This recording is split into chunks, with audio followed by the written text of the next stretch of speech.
ನಾವು ಇವತ್ತಿನ ದಿವಸ ಮೂರನೆಯ ಪದ್ಯವಾಗಿರುವಂಥದ್ದು ದೇವನೊಲಿದ ಕುಲವೇ ಸತ್ಕುಲಂ ಎನ್ನುವಂಥದ್ದು. ಈ ಪದ್ಯವನ್ನು ಬರೆದಿರುವಂಥವರು ಹರಿಹರ ಕವಿ ಅಂತ ನಾವು ನೋಡ್ತೀವಿ. ಈ ಹರಿಹರ ಕವಿ ಈತ ರಗಳೆ ಕವಿ ಎನ್ನುವಂತಹ ಒಂದು ಪ್ರಸಿದ್ಧಿಯನ್ನು ಪಡೆದಿರುವಂಥವನು. ಈತ ಹರಿಹರ ದ್ವಾರ ಸಮುದ್ರದ ಹೊಯ್ಸಳ ವೀರ ನರಸಿಂಹ ಬಲ್ಲಾಳನ ಆಸ್ಥಾನದಲ್ಲಿ ಕರಣಿಕನಾಗಿ ಕಾರ್ಯವನ್ನು ನಿರ್ವಹಿಸ್ತಕ್ಕಂಥವನು. ಈತ ಸಾಹಿತ್ಯದಲ್ಲಿ ರಗಳೆ ಸಾಹಿತ್ಯದಲ್ಲಿ ಅದರಲ್ಲಿಯೂ ಕೂಡ ರಗಳೆ ಸಾಹಿತ್ಯದಲ್ಲಿ ಅಪಾರವಾದಂತಹ ಸಾಧನೆಯನ್ನು ಮಾಡಿರ್ತಕ್ಕಂಥವನು. ಅಷ್ಟೇ ಅಲ್ಲ, ರಗಳೆ ಸಾಹಿತ್ಯದಲ್ಲಿ ಏಕಮೇವಾದ್ವಿತೀಯನಾಗಿರುವಂಥವನು ಹರಿಹರ ಕವಿ. ಅಂದರೆ ರಗಳೆಯನ್ನು ಎಲ್ಲರೂ ಕೂಡ ತುಚ್ಛವಾಗಿ ಕಂಡಿರ್ತಕ್ಕಂಥದ್ದನ್ನೇ ನಾವು ನೋಡ್ತೀವಿ. ಚಂಪು ಕಾವ್ಯಗಳಲ್ಲಿ ರಗಳೆ ಅಂತಂದರೆ ಬೆಲೆ ಇಲ್ಲ ಅಂಥದ್ದು ಎನ್ನುವಂಥ ಭಾವನೆ ಹೊಂದಿರುವಂತಹ ಒಂದು ಕಾಲದಲ್ಲಿ ರಗಳೆ ಸಾಹಿತ್ಯವನ್ನು ಬರೆದು ಪ್ರಸಿದ್ಧಿಯನ್ನು ಪಡೆದಿರ್ತಕ್ಕಂಥವನು ಹರಿಹರ. ಅದಕ್ಕೆ ಹರಿಹರನನ್ನು ನಾವು ರಗಳೆ ಸಾಹಿತ್ಯದ ಏಕಮೇವಾದ್ವಿತೀಯನಾಗಿರುವಂಥವನು ಎನ್ನುವಂಥದ್ದನ್ನು ಗುರುತಿಸ್ತಾ ಇದ್ದೀವಿ ಎನ್ನುವಂಥದ್ದು. ಇಂತಹ ಹರಿಹರ ಶರಣರ ಕಾಲದಲ್ಲಿ ಬಾಳಿ ಬದುಕಿರುವಂತಹ ಒಬ್ಬ ಶರಣ ಎನ್ನುವಂಥದ್ದನ್ನು ಕೂಡ ನಾವು ಗುರುತಿಸ್ತಾ ಇದ್ದೀವಿ. ಭಕ್ತ ಕವಿ ಎನ್ನುವಂಥದ್ದನ್ನು ಕೂಡ ಉಲ್ಲೇಖ ಮಾಡ್ತಾ ಇದ್ದೀವಿ. ಈ ಹರಿಹರ ಈತನ ತಂದೆ ಮಹಾದೇವ ಭಟ್ಟ, ತಾಯಿ ಶರ್ವಾಣಿ ಎನ್ನುವಂಥದ್ದು. ಮಹಾದೇವ ಭಟ್ಟ ಮತ್ತು ಶರ್ವಾಣಿಯವರಿಗೆ ಇಬ್ಬರು ಮಕ್ಕಳು, ಹರಿಹರ ಮತ್ತು ಆತನ ತಂಗಿ ಆಗಿರ್ತಕ್ಕಂಥವಳು ರುದ್ರಾಣಿ ಅಂತ ಹೇಳ್ತೀವಿ. ಹರಿಹರನ ತಂಗಿ ರುದ್ರಾಣಿಯ ಮಗ ಯಾರು ಅಂದರೆ ರಾಘವಾಂಕ ಅಂತ ಹೇಳ್ತೀವಿ. ಹರಿಹರನ ಅಳಿಯನಾಗಿರುವಂಥವನು ಷಟ್ಪದಿಯ ಬ್ರಹ್ಮನಾಗಿರುವಂಥವನು ರಾಘವಾಂಕ ಎನ್ನುವಂಥದ್ದು. ಇಲ್ಲಿ ಹರಿಹರ ಈ ಮಹಾದೇವ ಭಟ್ಟ ಮತ್ತು ಶರ್ವಾಣಿಯರ ಮಗನಾಗಿರುವಂಥವನು, ಭಕ್ತ ಕವಿಯಾಗಿರುವಂಥವನು, ಹರ ಕವಿಯಾಗಿರುವಂಥವನು.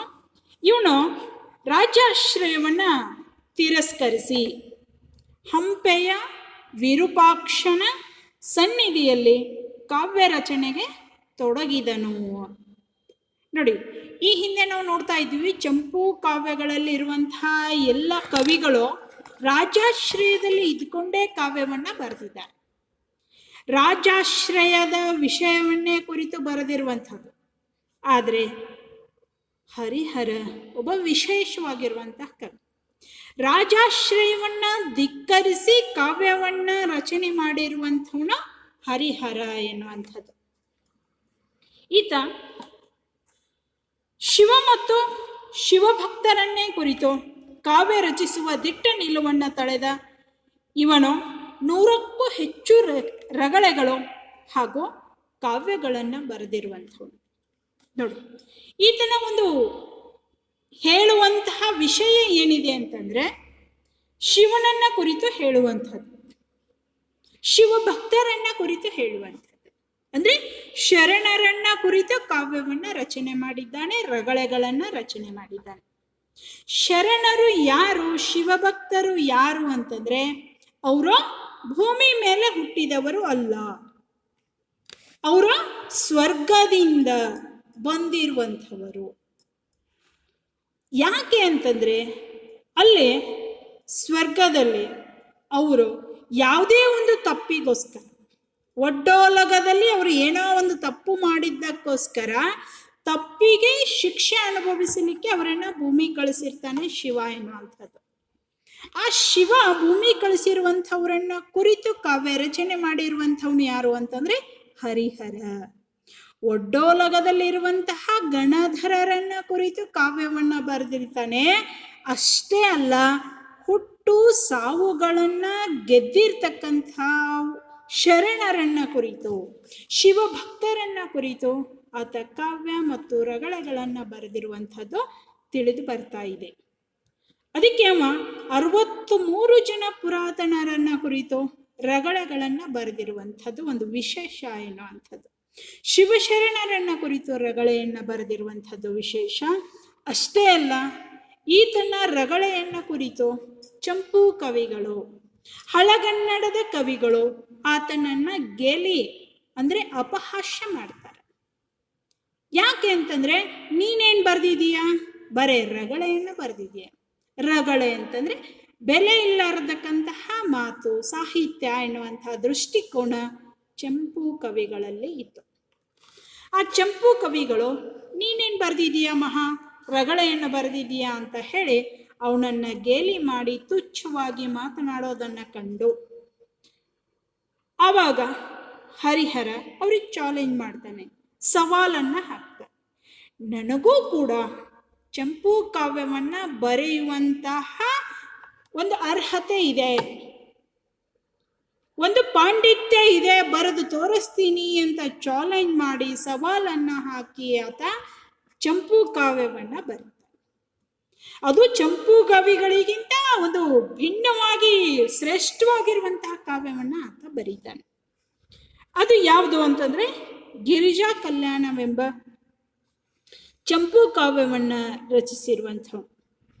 ಆ ಬರೆಯಲಿಕ್ಕೆ ಬರಲ್ಲ ಎನ್ನುವಂತಹ ವ್ಯಕ್ತಿಗಳಿಗೆ ಆತ ಚಾಲೆಂಜ್ ಅನ್ನ ಮಾಡಿ ಸವಾಲನ್ನ ಹಾಕಿ ಚಂಪು ಕಾವ್ಯವಾಗಿರುವಂತಹ ಗಿರಿಜಾ ಕಲ್ಯಾಣವನ್ನ ಬರೆದಿರುವಂಥವನು ಹರಿಹರ ಎನ್ನುವಂಥದ್ದು. ಈ ಹರಿಹರ ಬರೀ ರಗಳೆ ಅಲ್ಲ, ಬರೀ ಚಂಪು ಕಾವ್ಯಗಳಲ್ಲ, ಜೊತೆಗೆ ಶತಕಗಳನ್ನು ಕೂಡ ಬರೆದಿರುವಂಥದ್ದು. ಶತಕಗಳಲ್ಲಿ ಪಂಪಾ ಶತಕ, ರಕ್ಷಾ ಶತಕ, ಜೊತೆಗೆ 2 ಶತಕಗಳನ್ನು ಬರೆದಿದ್ದಾನೆ. ಇದರ ಜೊತೆಗೇನೆ ಮುಡಿಗೆಯ ಅಷ್ಟಕಗಳನ್ನು ಕೂಡ ಬರೆದಿರುವಂಥವನು ಹರಿಹರ ಎನ್ನುವಂಥದ್ದು. ಅಂದ್ರೆ ಸಾಹಿತ್ಯದ ಎಲ್ಲ ಮಜಲುಗಳನ್ನು ತಿಳಿದುಕೊಂಡಿರುವಂಥವನು, ಅರ್ತಿರುವಂಥವರು, ಪಾಂಡಿತ್ಯವನ್ನು ಹೊಂದಿರುವಂಥವನು ಹರಿಹರ ಅಂತ ಹೇಳ್ತೀವಿ. ಯಾಕೆ ಅಂದ್ರೆ ಆತ ಹೇಳ್ತಾನೆ, ನನ್ನಲ್ಲಿ 2 ಶಕ್ತಿಗಳು ಅಡಗಿದ್ದಾವೆ ಅಂತ ಹೇಳ್ತಾನೆ. ಹರಿ ಮತ್ತು ಹರ ಅಂತ ಹೇಳ್ತಾನೆ. ಹರಿ ಅಂತಂದ್ರೆ ವಿಷ್ಣು, ಹರ ಅಂತಂದ್ರೆ ಶಿವ. ವಿಷ್ಣು ಮತ್ತು ಶಿವನ 2 ಅವತಾರಗಳನ್ನ ಹೊಂದಿರುವಂಥವನ ಯಾರು ಅಂತಂದ್ರೆ ಹರಿಹರ ಎನ್ನುವಂಥ ಮಾತನ್ನ ಆತ ಸಾರ್ಥಕ ಪಡಿಸಿರೋದನ್ನ ಆತನ ಕಾವ್ಯಗಳಲ್ಲಿ ನಾವು ನೋಡ್ತಾ ಇದ್ದೀವಿ ಎನ್ನುವಂಥದ್ದು. ಇನ್ನು ಮುಂದೆ ಆತ ಹರಿಹರ ರಗಳೆಗಳ ಮೂಲ ದ್ರವ್ಯ ಯಾವುದು, ಮೂಲ ವಸ್ತು ಯಾವುದು ಅಂತಂದ್ರೆ ಶಿವಭಕ್ತರು ಇವನ ಕಾವ್ಯ ಕಥೆಯ ನಾಯಕರು ಅಂತ ಹೇಳ್ತಾರೆ. ಅಂತಿಂಥವರನ್ನ ಕುರಿತು ಆತ ಬರೆಯೋದಿಲ್ಲ. ಸತ್ತು ಹೋಗ್ತಕ್ಕಂಥ ಆಳಿ ಹೋಗಿರುವಂಥವ್ರು ಅಥವಾ ಇಂತಹ ರಾಜರನ್ನ ಕುರಿತು ಆತ ಬರೆಯೋದಿಲ್ಲ. ಆತ ಬರೆಯೋದು ಏನನ್ನಂತಂದ್ರೆ ಶಿವಭಕ್ತರನ್ನ ಕುರಿತು. ಕಥಾನಾಯಕರು ಯಾರು, ಹೀರೋಗಳು ಯಾರು ಅಂತಂದ್ರೆ ಅಲ್ಲಿ ಶಿವಭಕ್ತರು ಎನ್ನುವಂಥದ್ದನ್ನ ನೋಡ್ತಾ ಇದ್ದರು. ಇವರು ಒಂದಲ್ಲ ಒಂದು ರೀತಿ ಗುಪ್ತ ಭಕ್ತಿಯಿಂದ ಶಿವನನ್ನ ಆರೋಗಿಸುವವರೇ ಆಗಿರುತ್ತಾರೆ ಅಂತ ಹೇಳ್ತಾರೆ. ತಾನು ಬರೆಯುವ ಕಾವ್ಯದ ಕಥಾನಾಯಕರಾಗಿರುವಂತಹ ವ್ಯಕ್ತಿಗಳು, ಕಥಾನಾಯಕರಾಗಿರುವಂತಹ ಒಂದು ಭಕ್ತರು ಹೇಗಿದ್ದಾರೆ, ಯಾವ ರೀತಿಯಾಗಿದ್ದಾರೆ ಅಂತಂದ್ರೆ ಗುಪ್ತ ಭಕ್ತಿಗೆ ಒಳಗಾಗಿರುವಂಥದ್ದು. ಭಕ್ತಿಗಳಲ್ಲಿ 2 ಭಕ್ತಿ ನೋಡ್ತೀವಿ, ಒಂದು ಆಡಂಬರದ ಭಕ್ತಿ, ಇನ್ನೊಂದು ಗುಪ್ತ ಭಕ್ತಿ ಅಂತ ಹೇಳ್ತೀವಿ. ಯಾವಾಗಲೂ ಜಯ ಸಿಗೋದು, ಕಾರ್ಯ ಸಿದ್ಧಿಯಾಗೋದು ಯಾವುದು ಅಂತಂದ್ರೆ ಗುಪ್ತ ಭಕ್ತಿಗೆ ಎನ್ನುವಂಥ ವಿಷಯವನ್ನೇ ಆಯ್ದುಕೊಂಡು ಆತ ಕಾವ್ಯಗಳನ್ನ ರಗಳೆಗಳನ್ನ ಬರೆದಿರುವಂಥವನು. ಈತನ ಕಾವ್ಯದ ಕಥಾನಾಯಕರು ಗುಪ್ತ ಭಕ್ತಿಗೆ ಹೆಸರಾಗಿರುವಂಥವರು. ಅಷ್ಟೇ ಅಲ್ಲ, ಶಿವನನ್ನ ಆರೋಗಿಸಿರುವಂಥವರು, ಶಿವನನ್ನ ನಂಬಿರುವಂಥವರು, ಶಿವನ ಅಡಿಯಾಳಾಗಿರುವಂಥವರು, ಶಿವನನ್ನೇ ತಮ್ಮ ಸರ್ವಸ್ವವನ್ನಾಗಿ ಮಾಡ್ಕೊಂಡಿರುವಂಥವ್ರು. ನೋಡಿ, ಮಾಡುವ ಕಾಯಕದಲ್ಲೇ ಶಿವ ಇದ್ದಾನೆ ಅಂತ ಹೇಳ್ತಾರೆ. ಶಿವನಲ್ಲೇ ಮೈಮರಿದು ಕಾಯಕವನ್ನ ಮಾಡುವಂಥವರನ್ನ ತನ್ನ ಕಥಾನಾಯಕರನ್ನಾಗಿ ಮಾಡಿಕೊಂಡಿರುವವನು ಹರಿಹರ ಎನ್ನುವಂಥವನು. ಈತ ಗುಪ್ತ ಭಕ್ತಿಯನ್ನ ಇತರರಿಗೆ ತಿಳಿಸುವ ಸಲುವಾಗಿ ಶಿವ ಮಾರುವೇಷದ ಮೂಲಕ ಭಕ್ತರನ್ನು ಪರೀಕ್ಷಿಸುವುದರ ಜೊತೆಗೆ ಅವರ ಭಕ್ತಿಯನ್ನು ಪ್ರಕಟಗೊಳಿಸುವುದೇ ಈತನ ಕಾವ್ಯದ ಒಂದು ಕಥಾವಸ್ತು ಅಂತ ಹೇಳ್ತಾರೆ. ಇನ್ನು ಭಕ್ತರ ಗುಪ್ತ ಭಕ್ತಿಯನ್ನು ಭಕ್ತಿ ಮಾಡ್ತಿರ್ತಾರೆ, ಅವ್ರು ಗುಪ್ತ ಭಕ್ತಿ ಅಂತ ನಮ್ಮ ಹೆಸರೇ ಹೇಳ್ತೀವಿ. ಯಾಕೆ? ಯಾರಿಗೂ ಗೊತ್ತಾಗಲಾರದ ಹಾಗೆ ಮಾಡುವಂಥದ್ದು ಗುಪ್ತ ಭಕ್ತಿ. ನಸುಕಿನ ಜಾಗದಲ್ಲಿ ರವಿ ಕರಂ ಕುಗದ ಅಳಿ ಎರಗದ ಭಕ್ತಿ ಈತಂದಾಗಿತ್ತು ಅಂತ. ಸೂರ್ಯನ ಕಿರಣ ಇನ್ನೂ ತಾಗದೇ ಇರುವಂಥದ್ದು, ದುಂಬಿ ಮುಟ್ಲಾರ್ದಕ್ಕಂಥ ಹೂಗಳನ್ನು ತಂದು ಏರಿಸ್ತಕ್ಕಂಥ ಭಕ್ತಿ ಈತನ ಕಾವ್ಯಗಳಲ್ಲಿ ನೋಡ್ತಾ ಇದ್ದೀವಿ. ಹೀಗೆ ಗುಪ್ತವಾಗಿ ಮಾಡುವಂಥವರ ಭಕ್ತಿಯನ್ನು ಜನರಿಗೆ ತಿಳಿಸ್ಬೇಕು. ಹಾಗಾದರೆ ತಿಳಿಸ್ಲಿಕ್ಕೆ ಹೇಗೆ ಸಾಧ್ಯ? ಯಾವ ರೀತಿ ತಿಳಿಸ್ಬೇಕು ಎನ್ನುವಂತಹ ವಿಚಾರ ಬಂದಾಗ ಶಿವನೇ ಏನು ಮಾಡ್ತಾನೆ ಅಂದರೆ ಅವರ ಭಕ್ತಿಗೆ ಮಾರು ಹೋಗಿ ಅವರ ಭಕ್ತಿಗೆ ಮೆಚ್ಚಿಕೊಂಡು ಮಾರು ವೇಷ, ಬೇರೆ ವೇಷದಲ್ಲಿ ಬಂದು ಶಿವ ಅವರನ್ನು ಪರೀಕ್ಷೆ ಮಾಡ್ತಾನೆ. ಶಿವ ಅವನನ್ನು ಪರೀಕ್ಷೆ ಮಾಡಿ ಅವರಿಗೆ ಏನು ಮಾಡ್ತಾನೆ ಅಂದರೆ ಭಕ್ತಿಗೆ ಒಂದು ಬೆಲೆ ಕೊಟ್ಟು ಅದನ್ನು ಎಲ್ಲರಿಗೂ ಕೂಡ ಪ್ರಕಟಿಸ್ತಕ್ಕಂಥ ಒಂದು ಕಾರ್ಯವನ್ನು ಮಾಡುವಂಥದ್ದು ಈತನ ಕಾವ್ಯಗಳ ಒಂದು ಕಥಾವಸ್ತು ಎನ್ನುವಂಥದ್ದನ್ನು ನಾವು ಕಾವ್ಯಗಳಲ್ಲಿ ನೋಡ್ತೀವಿ ಎನ್ನುವಂಥದ್ದು.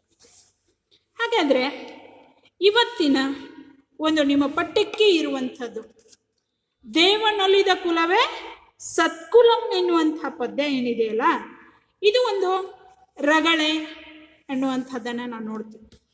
ಈ ರಗಳೆ ಹೇಗಿದೆ ಅಂತಂದರೆ ಮಾತ್ರ ಗಣಾನ್ವಿತವಾಗಿರುವಂತಹ ಛಂದೋಬಂಧ ಅಂತ ಹೇಳ್ತಾರೆ.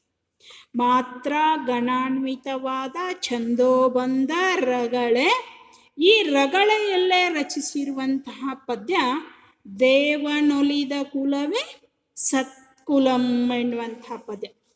ಈ ಒಂದು ಪ್ರಸ್ತುತವಾಗಿರುವಂತಹ ರಗಳೆಯಲ್ಲಿ ಇಲ್ಲಿ ಚೆನ್ನಯ್ಯನ ಒಂದು ಶಿವಭಕ್ತಿಯನ್ನು ಅನಾವರಣಗೊಳಿಸುವಂತಹ ಪ್ರಸಂಗವನ್ನು ಕೊಡ್ತಾರೆ. ಈ ರಗಳೆಯಲ್ಲಿ ಚೆನ್ನಯ್ಯ ಎನ್ನುವಂಥವನೊಬ್ಬರು ಮಾದಾರ ಕುಲಕ್ಕೆ ಸೇರಿರುವಂತಹ ಗುಪ್ತ ಭಕ್ತಿಗೆ ಹೆಸರಾಗಿರುವಂತಹ ವ್ಯಕ್ತಿಯ ಶಿವಭಕ್ತಿಯನ್ನು ಅನಾವರಣಗೊಳಿಸುವಂತಹ ಪದ್ಯ ದೇವನೊಲಿದ ಕುಲವೇ ಸತ್ಕುಲಂ ಎನ್ನುವಂತಹ ಪದ್ಯವಾಗಿದೆ. ಇದು ಚೋಳ ನಾಡಿನಲ್ಲಿ ಹರಿಯುತ್ತಿರುವ ಕಾವೇರಿಯ ವರ್ಣನೆಯನ್ನು ಈ ಒಂದು ಪದ್ಯದಲ್ಲಿ ನಾವು ಕಾಣಬಹುದು.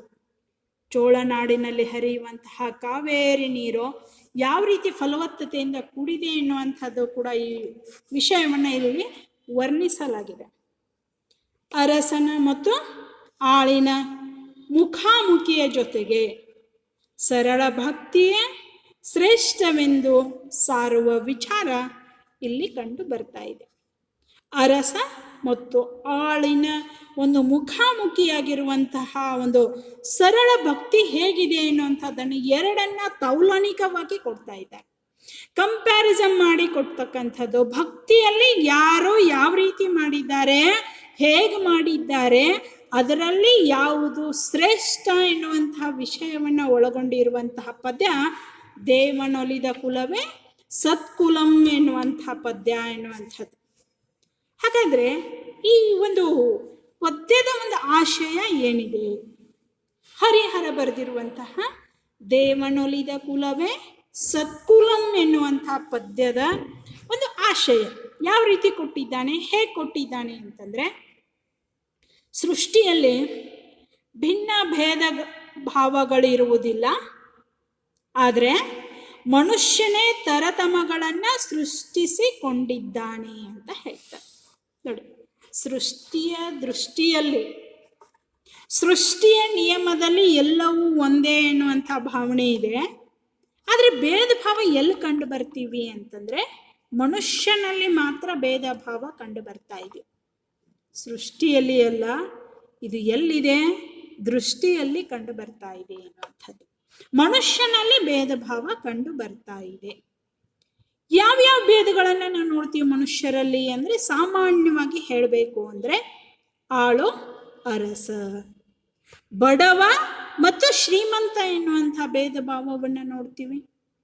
ಉಚ್ಚ ನೀಚ, ಕೆಳಗೆ ಮೇಲೆ, ಕೆಳವರ್ಗ ಮೇಲ್ವರ್ಗ ಎನ್ನುವಂಥ ಭೇದ ಭಾವವನ್ನು ನೋಡ್ತೀವಿ. ಇನ್ನು ಬಡವ ಬಲ್ಲಿದ, ಶ್ರೀಮಂತ ಬಡವ ಎನ್ನುವಂಥವನು, ಇಲ್ಲಿ ನಾವು ವ್ಯತ್ಯಾಸವನ್ನು ಗುರುತಿಸ್ತಾ ಇದ್ದೇವೆ. ಹೀಗೆ ಮನುಷ್ಯ ಇವುಗಳನ್ನು, ಅದರಲ್ಲಿ ಜಾತಿಯಲ್ಲಿ ಉಚ್ಚ ನೀಚ ನೋಡ್ತೀವಿ, ಬಣ್ಣಗಳಲ್ಲಿ ಕೂಡ ಬಿಳಿ ಕರಿ ಎನ್ನುವಂಥ ಒಂದು ಭಾವನೆಯನ್ನು ನೋಡ್ತಾ ಇದ್ದೀವಿ. ಆದರೆ ಮನುಷ್ಯನ ಆತ್ಮದ ಕಡೆಗೆ ನಮ್ಮ ಲಕ್ಷ್ಯ ಇರೋದಿಲ್ಲ. ಬಾಹ್ಯ ರಚನೆಯನ್ನು ನೋಡಿ ನಾವು ಮನುಷ್ಯನನ್ನು ಅಳಿತಾ ಇದ್ದೀವಿ ಎನ್ನುವಂಥ ವಿಚಾರಗಳನ್ನು ಇಲ್ಲಿ ಕೊಡ್ತಾರೆ. ಇಲ್ಲಿ ವರ್ಗ ಭೇದಗಳು ಆಧುನಿಕ ಸಮಾಜವನ್ನ ಅತಿಯಾಗಿ ಕಾಡುತ್ತಿವೆ ಅಂತ ಹೇಳ್ತಾರೆ. ವರ್ಗ ಭೇದ ಹೇಗಿದೆ, ಯಾವ ರೀತಿಯಾಗಿರಿದೆ? ಬರೀ ವರ್ಗ ಭೇದ ಅಲ್ಲ, ನಾವು ಇವತ್ತಿನ ದಿವಸ ನೋಡ್ತಕ್ಕಂಥದ್ದೇನು, ಲಿಂಗ ಭೇದ ನೋಡ್ತೀವಿ, ವರ್ಣ ಭೇದ ನೋಡ್ತೀವಿ, ಅಂತಸ್ತು ಭೇದಗಳನ್ನು ನೋಡ್ತೀವಿ, ಜಾತಿ ಭೇದಗಳನ್ನು ನೋಡ್ತೀವಿ. ಈ ಎಲ್ಲ ಭೇದಗಳ ಅಂಧಕಾರದಲ್ಲಿ ಮುಳುಗಿರುವಂಥವನ್ನ ಇವತ್ತಿನ ಒಂದು ಆಧುನಿಕ ಸಮಾಜದಲ್ಲಿರುವಂತಹ ಜನರು ಅಂತ ಹೇಳ್ತೀವಿ. ಈ ಆಧುನಿಕ ಸಮಾಜವನ್ನು ಅತಿಯಾಗಿ ಕಾಡ್ತಕ್ಕಂಥವುಗಳು ಇಂತಹ ಭೇದ ಭಾವಗಳೇನು ಅಂತ ವಿಚಾರ ಹರಿಹರ ಎಷ್ಟು ಚೆನ್ನಾಗಿ ಮಾರ್ಮಿಕವಾಗಿ ಚಿತ್ರಿಸಿದ್ದಾನೆ. ಇಂತಹ ತಾರತಮ್ಯವನ್ನು ಮೀರಿ ನಿಲ್ಲಲು ಕನ್ನಡದ ಪ್ರಾಚೀನ ಕಾವ್ಯಗಳು ನಿದರ್ಶನವಾಗಿದ್ದಾವೆ ಅಂತ ಹೇಳ್ತಾರೆ. ಲಿಂಗ, ವರ್ಣ, ಅಂತಸ್ತು ಭೇದ, ಜಾತಿ ಭೇದ, ಶ್ರೀಮಂತ ಬಡವ, ಉಚ್ಚ ನೀಚ, ಬಡವ ಬಲ್ಲಿದ, ಇವೆಲ್ಲ ಭೇದ ಭಾವಗಳನ್ನು, ಈ ಎಲ್ಲ ತಾರತಮ್ಯಗಳನ್ನು ಮೀರಿ ನಿಂತಿರುವಂಥದ್ದು ಏನು ಅಂದರೆ ಕನ್ನಡದ ಪ್ರಾಚೀನ ಕಾವ್ಯಗಳು ಅಂತ ಹೇಳ್ತಾರೆ. ಈ ಕಾವ್ಯಗಳು ಯಾವತ್ತೂ ಒಂದೇ ವಿಚಾರಗಳನ್ನು ಹೇಳುವಂಥದ್ದು, ಯಾವುದೇ ಭೇದ ಭಾವಗಳನ್ನು ಮಾಡಲಾರ್ದಕ್ಕಂಥದ್ದು, ಜನರಲ್ಲಿ ಒಳ್ಳೆಯ ಆಚಾರ, ಒಳ್ಳೆಯ ವಿಚಾರಗಳನ್ನು, ಜನರಲ್ಲಿ ಒಳ್ಳೆಯ ನೀತಿ ನಿಯಮಗಳನ್ನು ಹೇಳಲಿಕ್ಕೆ ಸಾರಲಿಕ್ಕೆ ರಚಿತವಾಗಿರುವಂಥವುಗಳು ಪ್ರಾಚೀನ ಕಾವ್ಯಗಳು ಎನ್ನುವಂಥದ್ದು. ಇಂತಹ ಪ್ರಾಚೀನ ಕಾವ್ಯಗಳು ಇವತ್ತಿನ ಆಧುನಿಕ ಜನರಿಗೆ ಒಂದು ಮಾದರಿಯಾಗಬೇಕು ಎನ್ನುವಂಥದ್ದು. ಮಾದರಿಯಾಗಬೇಕು ಅಂದರೆ ಕಾವ್ಯಗಳ ಅಧ್ಯಯನದಲ್ಲಿ ನಾವು ತೊಡಗಬೇಕು. ಕಾವ್ಯದ ಅಧ್ಯಯನದಲ್ಲಿ ತೊಡಗಿದಾಗ ಮಾತ್ರ ಅದರಲ್ಲಿ ಏನಿದೆ ಎನ್ನುವಂಥದ್ದು ನಮಗೆ ಅರಿವಿಗೆ ಬರ್ತಾ ಇದೆ ಎನ್ನುವಂಥದ್ದು. ಅಂತಹ ಒಂದು ತಿಳುವಳಿಕೆಯನ್ನು ಮೂಡಿಸೋದಕ್ಕೋಸ್ಕರ, ಅಂತಹ ಭೇದ ಭಾವಗಳನ್ನು ಹೊಡೆದೋಡಿಸೋದಕ್ಕೋಸ್ಕರ ಇಲ್ಲಿ ಹರಿಹರನ ಒಂದು ರಗಳೆಯನ್ನು ಕೊಟ್ಟಿದ್ದಾರೆ. ಆ ರಗಳೆ ಯಾವುದು ಅಂದರೆ ದೇವನೊಲಿದ ಕುಲವೇ ಸತ್ಕುಲಂ ಎನ್ನುವಂಥ ಒಂದು ಪದ್ಯದ ಒಂದು ಶೀರ್ಷಿಕೆಯಡಿ ಅವರು ರಗಳೆಯನ್ನು ಬರೆದಿರೋದನ್ನು ನಾವು ನೋಡ್ತೀವಿ ಎನ್ನುವಂಥದ್ದು. ಈ ರಗಳೆಯ ಒಂದು ವಿವರಣೆಯನ್ನು ಮುಂದಿನ ಒಂದು ಅವಧಿಯಲ್ಲೇ ವಿವರಣಾತ್ಮಕವಾಗಿ ನೋಡೋಣ.